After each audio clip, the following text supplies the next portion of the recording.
Something I've always wanted to dive in more was traditional mediums in comics. So, the act of using that good old pen and paper, scanning or taking a photo of the work, and probably getting a little messy along the way. It's the OG of tools, and there are still quite a few artists who do their comics traditionally, or with some elements of traditional media. Hello, and welcome to Screen Tones, where we talk anything and everything webcomics. The name's Krispy, and I co-create the webcomics Ghost Chunk Sickness and Litter Blight. If you're looking for more resources for anything and everything webcomics, I encourage you to check out screentonescast.com for blog posts, podcast episodes, and more. Now, let's get messy. So, what makes traditional media, or analog as some folks call it, so important? Well, for starters, it's never going to be a one-to-one with digital replication for traditional medium look, so folks seek that out for themselves. Others, it's accessibility in using traditional mediums, whether it be financial or ergonomic. What makes an artist choose these tools is entirely up to what they are most comfortable doing and what makes comics creating the most manageable. So, let's talk about scanners. When we start to select our tool and how we publish our comics, we should be making sure that it's legible and accessible for readers to understand. This means that if you're using traditional media, we should have the proper tools like a solid scanner or a camera to capture a high-quality digital version of our work. There's always tons of resources in the new year talking about the best of tech if you'd like to look around for some research on what to get, but most scanners and even phone cameras these days do the job. Make sure to scan your work in at no less than 300 dpi. Now let's talk about archivability. The really cool thing about doing our comics traditionally is that we're always going to have the original piece with us. This is a great way to archive art.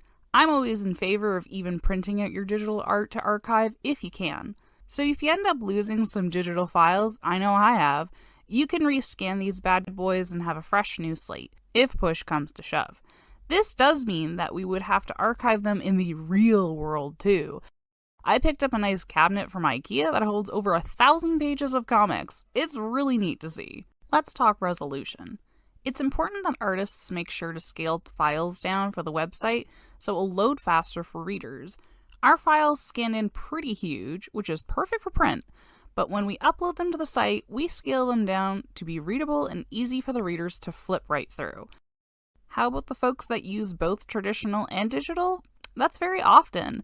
The most popular is traditional inks, which are then scanned and colored digitally. For our own work, we do just that and make sure to adjust the levels for our inks to show as crisp as they need to be as well. Digital enhancements for your traditional work is usually required. Let's talk about tools. Paper is a pretty big part of the process, and as someone who's done over 1,000 pages of comics, I can't recommend Canson XL series enough. Its multimedia brand is sturdy, archival, and just handles our mediums really well. You can also check out the Strathmore and Deleter brands for their options, as I've had great experiences with them, and their official websites give a nice breakdown with what you're about to use. It's important to ask other artists what they use before you jump in. Also, consider texture, weight, and style you'd like. Sketch paper tends to be lighter and more rough than Bristol, for example, and I encourage you to take a trip down to your local art store and start feeling some paper if you can.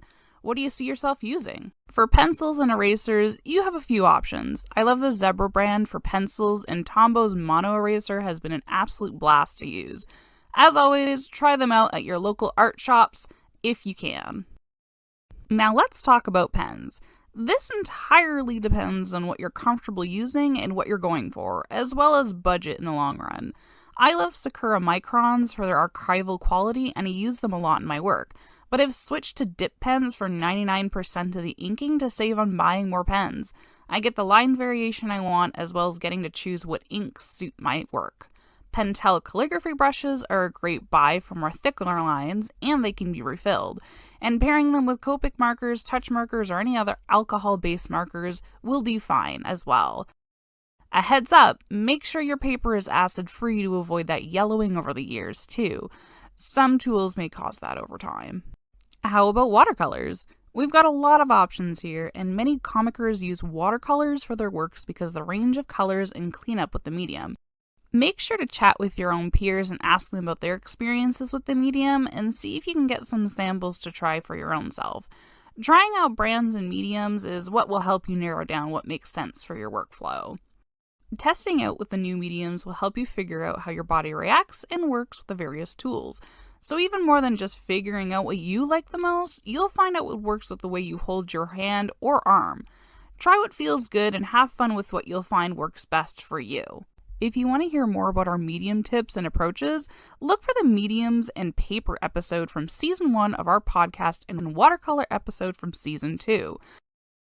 You can also listen to our podcast episodes at screentonescast.com.